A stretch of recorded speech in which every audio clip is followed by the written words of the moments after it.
Welcome to the midweek message. We're in Proverbs chapter 15. We're going to be looking at verses 16 through 20. And I am reading from the New Living Translation of the Bible. Proverbs chapter 15 and verse 16. It is better to have a little with fear for the Lord than to have great treasure with turmoil. A bowl of soup with someone you love is better than steak with someone you hate. A hothead starts fights. A cool-tempered person tries to stop them. A lazy person has trouble all through their life. The path of the upright is easy. Sensible children bring joy to their father. Foolish children despise their mother. Proverbs chapter 15 and verse 16. Better to have a little with fear for the Lord than to have great treasure with turmoil. Turmoil will ruin anything. It's better just to have a little. Fear God, live a good life, be content, be satisfied with what you have. It's okay to strive to do better, but be content with what you have, and you can be happy. But turmoil in the life, it'll ruin anything. A woman who was on her deathbed many years ago told my wife and I, God will give us what we want if we'll be content with what he gives us. True words. Better to have a good relationship with the Lord and have little in the material realm than to have strife, turmoil in the life, because no treasure will abrogate and give you satisfaction if you have turmoil. Following up, the same idea is in verse 17. A bowl of soup with someone you love is better than steak with someone you hate. Ain't that the truth? Many are the situations that we find ourselves in with people we would rather not be around, and nothing else matters. Better just to have a little with someone you care about. Verse 18 says, a hothead starts fights. A cool-tempered person tries to stop them. Sometimes I think that having a more moderate approach to things, being cool-tempered, being level-headed, is almost a function of age. I know that I could say for myself that I have probably gotten a little better in that regard as I've gotten older. Not that I'm all that great at it now, but I'm probably a little bit better. But a hothead starts fights. Having said that, these things, being hot-headed, quick-tempered, level-headed, easygoing, those things are to some degree functions of the personality. And one of the things about your personality and mine, personality traits tend to remain stable over time. Some people are quick-tempered. Some people are loosey-goosey. A quick-tempered person will probably never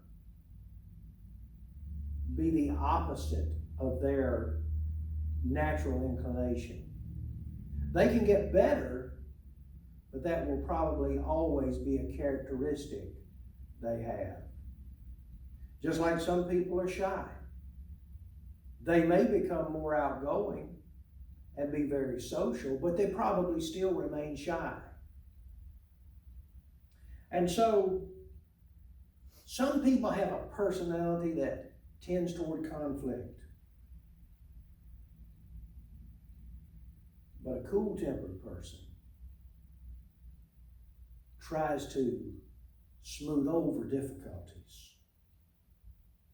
Verse 19, a lazy person has trouble all through their life. Ain't that the truth?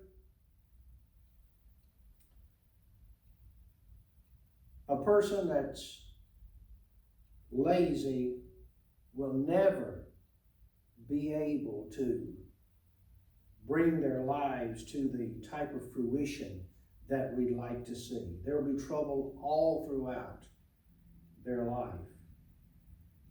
The path of the upright is easy. Now, probably not in every regard, and probably not for all time and in all ways, but if a person does what is right, their way is easier.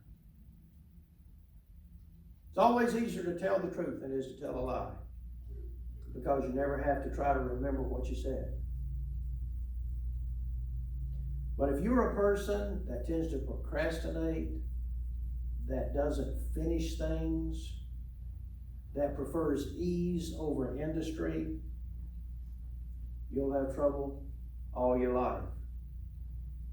And there is no way that government, society, or even opportunity can bridge the gap between sloth and success. And verse 20, that was verse 19. Verse 20 says, sensible children bring joy to their father. As parents, we joy in our children. Even if they don't perform necessarily the best, we still take joy in them. There's no such thing as a perfect child, just like there's no such thing as a perfect parent. And so our children have flaws, just like we have flaws, but we take great joy. We're so proud of our children. Even more so if your children act in wise ways, good ways. Now, you do have to take into account their age and their point of view at that time in life. Sometimes children act a little more mature than their years would indicate, sometimes a little less so.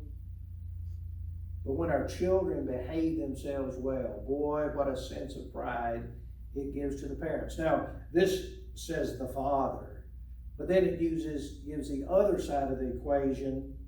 But if a child is foolish, they will despise their mother. It's a good principle, a good biblical principle, that children should obey their parents. Children should honor their parents. There's a commandment with promise that goes along those lines. Having said that, not everybody had great parents. I already said that there are no perfect parents and no perfect children.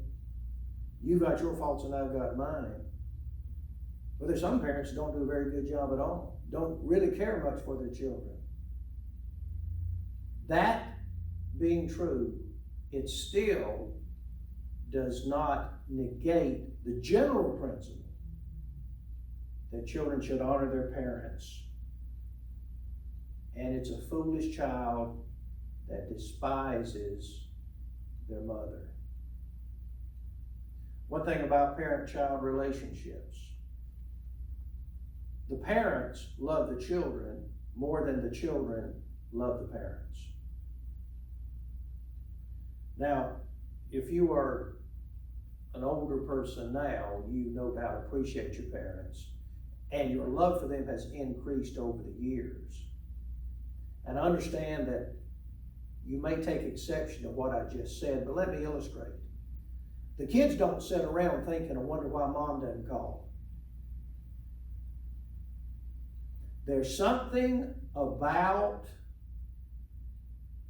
parents that yearns for their children. And I think particularly for the woman who has carried a child and had that bond with the child. It's not an honorable child that would despise that.